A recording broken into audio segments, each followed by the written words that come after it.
रागिनी का एमएमएस कैसे बना, देखिए इस कहानी में। रागिनी एक जवान और बहुत ही सेक्सी लड़की थी। उसकी आंखें नशीली और फिगर देखने लायक था। उसकी चाल बड़ी ही कातिल थी। जब वो चलती तो अच्छों की जान निकल जाती। सब उसे घूर घूर के देखते।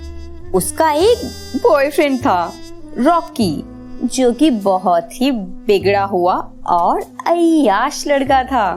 लड़कियों के साथ अपना मतलब निकालना और फिर उन्हें छोड़ देना उसके लिए आम बात थी। उसने रागिनी को भी सिर्फ अपनी हवस के लिए ही गर्लफ्रेंड बनाया था।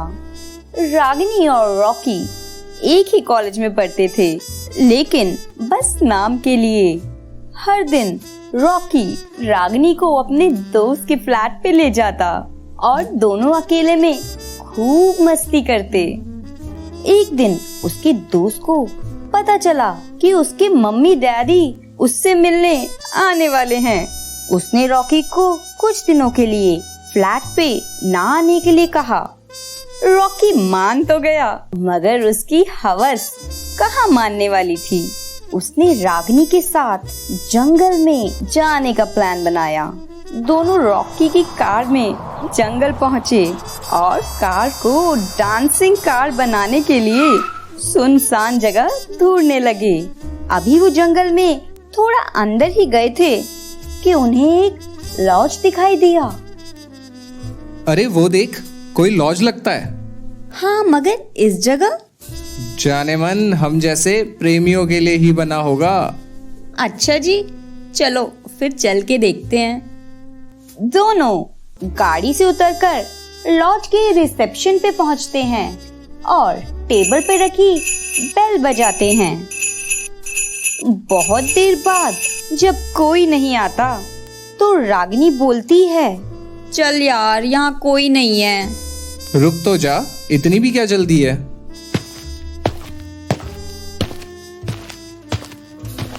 मैं इस लॉज का मालिक हूँ, आपकी क्या मदद कर सकता हूँ? हमें 2-3 घंटों के लिए रूम चाहिए। लॉज का मालिक रॉकी को मना ही करने वाला था कि उसकी नजर रागिनी पे पड़ी। वो रागिनी को सर से पांव तक घूरने लगा और अपने होठों पर जीभ फेरने लगा। उसकी आंखें चमकने लगी। वो अभी कुछ सोच ही रहा था कि रॉकी बोला, क्या हुआ, रूम मिलेगा? हाँ हाँ, क्यों नहीं। ये लीजिए आपके रूम की चाबी, रूम नंबर 13।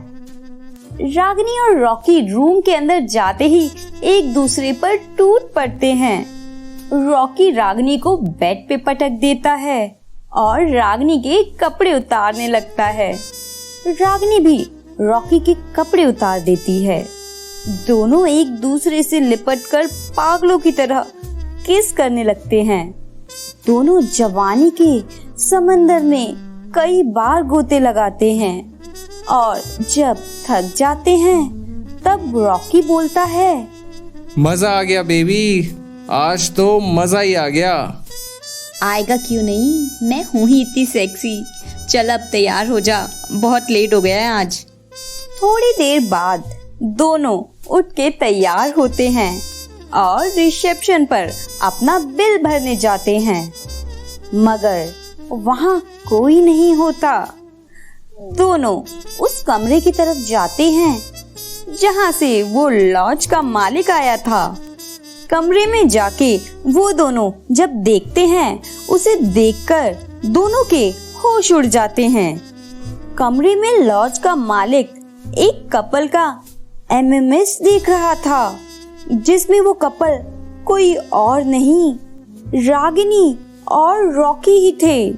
दोनों को बहुत गुस्सा आता है।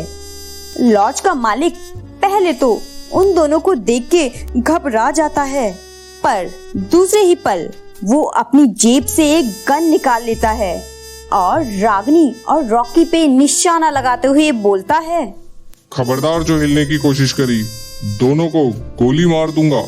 तेरी हिम्मत कैसे हुई हमारा एमएमएस बनाने की? हिम्मत? ये तो मेरा काम है। मैं लड़कियों को बहला फुसला के यहाँ लाता हूँ और फिर इसी रूम नंबर 13 में उनका एमएमएस बनाता हूँ। तुम दोनों बेवकूफ तो खुद ही चले आए अपना एमएमएस बनवाने। मैंने इस कमरे में हिडन कैमरास लगा रखे हैं जिन्होंने तुम्हारी सारी हरकतें रिकॉर्ड कर ली। अब मैं इस एमएमएस को बेच के लाखों कमाऊंगा। ये सुन के रागिनी और रॉकी के होश उड़ जाते हैं। दोनों का गुस्सा अब डर में बदल जाता है। लाखों तो तू तब कमाएगा ना जब ये एमएमएस रहेगा। मैं अभी इसे डिलीट कर देती हूँ। रागिनी एमएमएस डिलीट करने के लिए झट से आगे बढ़ती है, मगर लॉज का मालिक रागिनी पर गोली चला देता है। रागिनी जमीन पर गिर के तड़पने लगती है। लॉज का मालिक रागिनी की तरफ बढ़ता है और एक और गोली चलाकर रागिनी के तड़पते बदन को शांत कर देता है। वो पीछे मुड़कर रॉकी पे गोली चलाने ही वाला था कि रॉकी ये सब देखकर वहां से भागता है और सीधा अपनी कार में बैठकर वहां से निकल जाता है। लॉज का मालिक रॉकी का पीछा तो करता है पर उसे पकड़ नहीं पाता। वो वापस आकर रागिनी की लाश को एक संदूक में भरता है और लॉज के स्टोर रूम में रख देता है और फिर से अपने गंदे कामों में लग जाता है। रॉकी घर तो पहुंचता है मगर रागिनी की मौत और लॉज पे हुए हादसे के बारे में कभी किसी को नहीं बताता। रागिनी के घर वाले रागिनी को बहुत ढूंढते हैं मगर रागिनी नहीं मिलती और हमेशा के लिए लापता हो जाती है। बस रह जाता है रागिनी का एमएमएस। संदूक में पड़े पड़े रागिनी की लाश सड़ जाती है। रागिनी मर तो जाती है मगर उसकी आत्मा उसी लॉज में भटकने लगती है और एक भयानक चुड़ैल का रूप ले लेती है।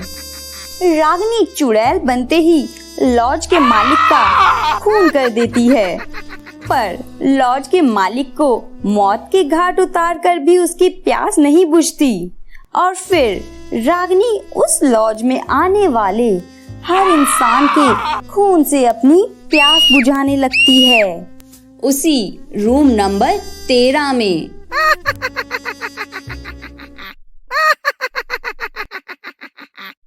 चुड़ैल रागिनी ने फिर किस किस को अपना शिकार बनाया? क्या चुड़ैल रागिनी को कोई रोक पाएगा? जानने के लिए इस वीडियो पर क्लिक करें।